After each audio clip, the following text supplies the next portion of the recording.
Hi, my name's Nikki. Welcome back to my channel. I'm the Obsessive Bookseller, and today I'm going to be talking about my 2 reads for May. I realize we are almost done with the month, but I made a commitment to myself that I would keep filming videos, and even though it hasn't been super convenient with 2 little kids and a full-time job, here I am.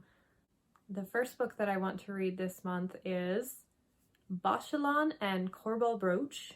And this one is one of the Malazan Ultimate Reading Order recommendations. It's a compilation of short stories. I believe 2 of them are supposed to be read between Dead House Gates and Memories of Ice.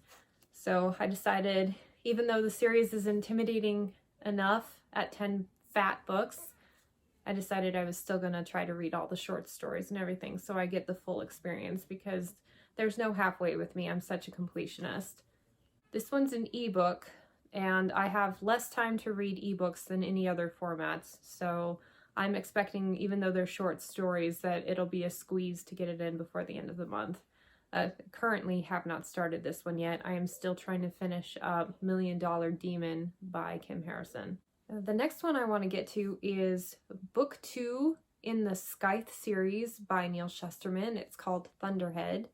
And this is one of the most enjoyable young adult books I've read in a while. I really like the concept. It doesn't have a lot of really deep character development, and it is kind of simplistic, but I like the concept, I like the writing style, and I like the story enough to continue on to see where it goes next. So I'm committed to the end of the series on this one, I think. I haven't posted my review yet of the first book, but it was right around the 4-star range, which for a young adult book these days for me, that's fantastic. This next one I am super excited for. My favorite author, Robin Hobb, did a cover quote for it, calling it dazzling. It's called The Black-Tongued Thief by Christopher... I don't remember his last name, and I don't have a copy of it in front of me, but future me will post the picture of the book right here. It's bachelon, something like that. Anyway, I am super excited about this one. It seems right up my alley, that sort of irreverent, grimdark humor that I love. And this one I have started already, and so far it's hysterical. I've laughed aloud a few times. The author is super sardonic, and the writing is incredibly conversational. The plot is pretty linear compared to other more complex fantasies that are being written right now.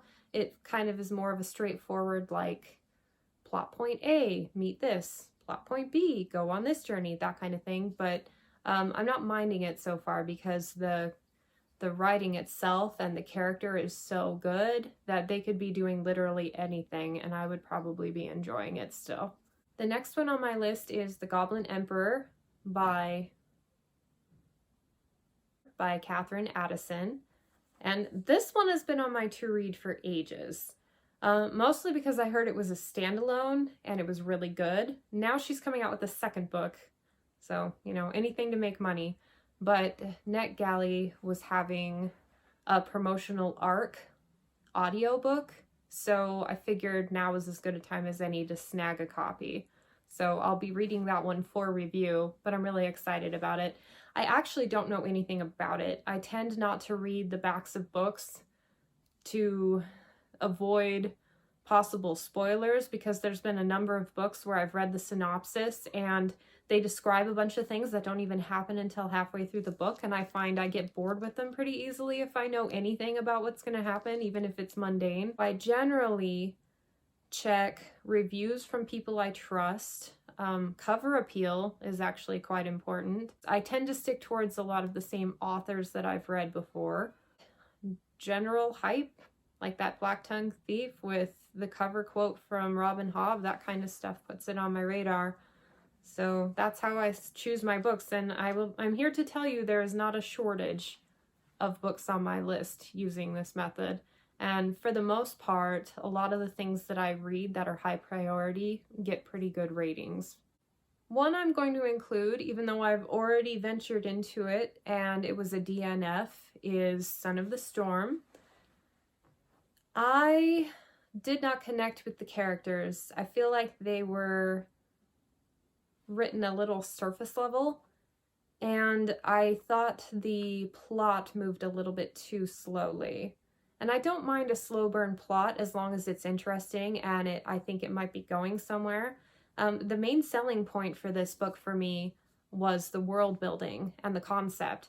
But 25% into the book, the inciting incident still hadn't happened yet, and I got a little impatient. It had a lot of really good ideas. It had an interesting voice, but on all the categories that I was evaluating it for, I think I wanted a little bit more. I will say the guy who did the audiobook did a really good job with it.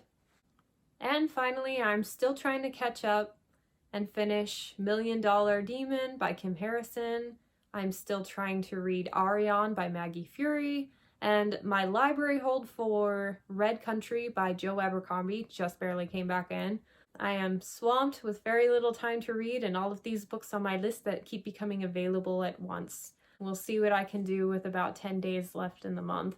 I'm super pumped though. These are mostly high fantasy titles that I've been wanting to read for a while, and some new ones that I was going to shelve for a while and get to once I'd finished some of my other series, but I just decided heck with the list and all of the plans I made for 2021. I'm just going to dive into whatever strikes my mood.